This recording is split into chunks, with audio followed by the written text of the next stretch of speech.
Assalamu aleyküm. Bütün dünyadaki Uygur halkımız yaxşı mısınız?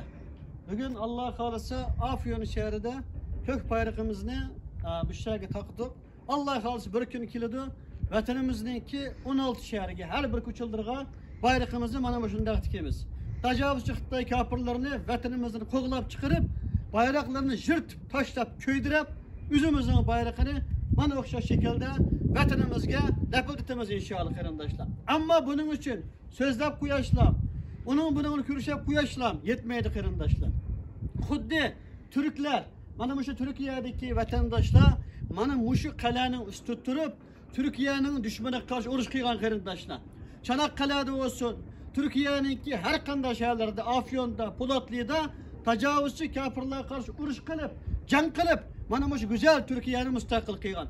Şunu okşaş, biz mi Allah kalırsa vatanımızın müstakillik için emeli can kılalığa vaktimizde, ordumuzu kuralığa vaktimizde vatanımızı müstakil kılalayımız.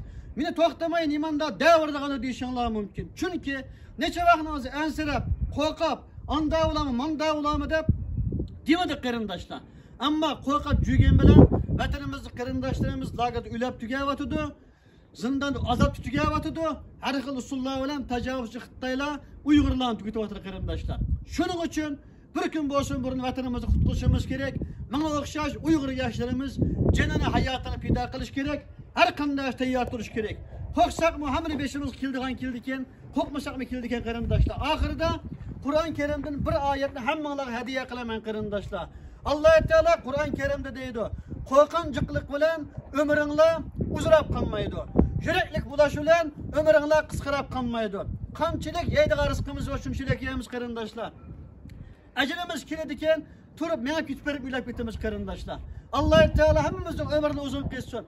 Tindi sağlam kılsın. Ama vatanımızı müstakil kılıp, vatanımızı yaşap, vatanımızın topraklarında ölsek şu adı şehit olap, şu adı yaşayan nasip kılsın. Bütün Uygur halkıga Allah Teala yürek ve cesaret versin. Halkımızın hatalıkları var tüztüşke, günahları var tövbe kılışka Allah Teala müyasser kılsın. Evlatlarımız ne? Bizge okşaş, mezlum bulup, kişinin yurtu sergerden bulduğun emez, müstakil bir devlette, üzünün dini ve milli kimlikini yaşaydıgan evlatlarımıza barkılsın. Vatanımız müstakil boğan vaxtıda, vatanımızı güllendirdigan, canlandırdigan, terakki kıldırdigan, xuddi bütün dünyadaki mazlumlar kuşak açalaydigan Uygur nesillerden kılsın. Bizne inşallah Allah Teala bir gün bolsun burun, mana muşundak müstakillik nasip kılsın ki, müstakillikimiz bilen bütün dünyaya adaletini, hakikatini yayaylı, bütün mazlumlar kuşak açaylı. İnşallah vatanımız müstakil olsa, kısa müddet terakki kılıp, bütün dünyada hiç kim salamıgan medresini, hiç kim salamıgan mekteplerini, hiç kim salamıgan ordularını, hiç kim kılanmayan karındaşlarımız, hiç kim kılanmayan işlerini biz Uygur milleti inşallah kılıp dünya köysü koyumuz karındaşlar.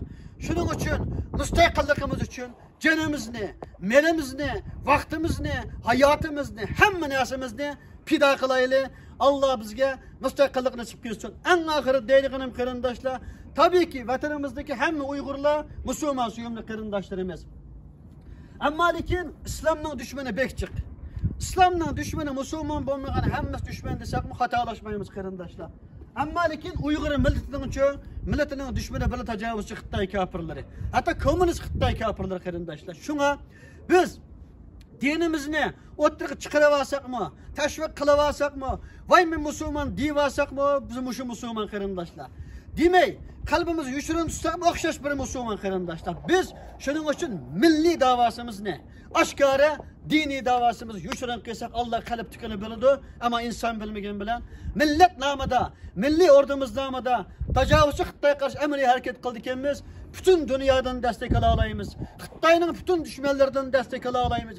Ama dinimiz namıda dinini oturup plan koyuverip üzümüzü cahillik kılıp oturuğa çıkıvasak suyumlu karındaşlarımız İslam'ın düşmanı olan, dininin düşmanı olan, Müslümanın düşmanı olan, Xitay'ın düşmanların belki bizi düşman bulup bizi kollamasak mümkün. Şunun için suyumlu karındaşlarımız bizden milletimizden düşman tecavüzcü Xitay kafirler ondan başkası yok. Milli davamımız olan vatanımızı müstakil kılış intayin mühim. Çünkü tarihte Uygur devlet kurulgan vaxtida mı 600 yılga yakın devir sürgen vaxtida mı Uygur milli namıda devletimiz kurulgan karındaşlar. Hatta Qaraxonlik xonadonligimiz qurilgan vaqtida, ammo shu zamonda cho'diganda, dastlab qurilgan vaqtida milliy nom bilan qurilgan qarindoshlar. Keyin otamiz, ajdodimiz Sulton Bug'roxon islom dinini qabul qilgandan keyin tuprog'imizni islom bilan sharaflantirgan qarindoshlar Qaraxonlik xonadonligini islomiy bir xonadonlik qilib tikilgan. Undan keyingi xonadonliklarning ko'pinchisi ana shunday qarindoshlar.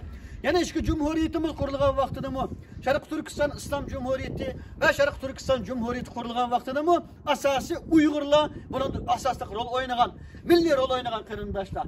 Vatanimizni qurib qo'ygandan keyin, davlatimiz mustaqil bo'lgandan keyin, ona nima deyaversak bizga yarashadi qarindoshlar. Ammo vatanimiz mustaqil bo'lguncha biz islom dushmanlarini, din dushmanlarini qarshimizga olmay, tajovuzchi Xitoy kafirlarni qarshimizga elib, inshaalloh bir kun bo'lsin burun vatanimizni mustaqil qilib olaylik. Vatanimizga al bayrog'imizni tiklab olaylik qarindoshlar. Alloh taolo mana bu bayrog'imizni vatanimizga tikligili. Vatanimizda lapaldatkilar nasib qilsin qarindoshlar. Allah bizga birlik, barobarlik ato qilsin. Alloh taolo bizga o'zgarlik ato qilsin. Hammanglarga, butun dunyoga assalomu alaykum.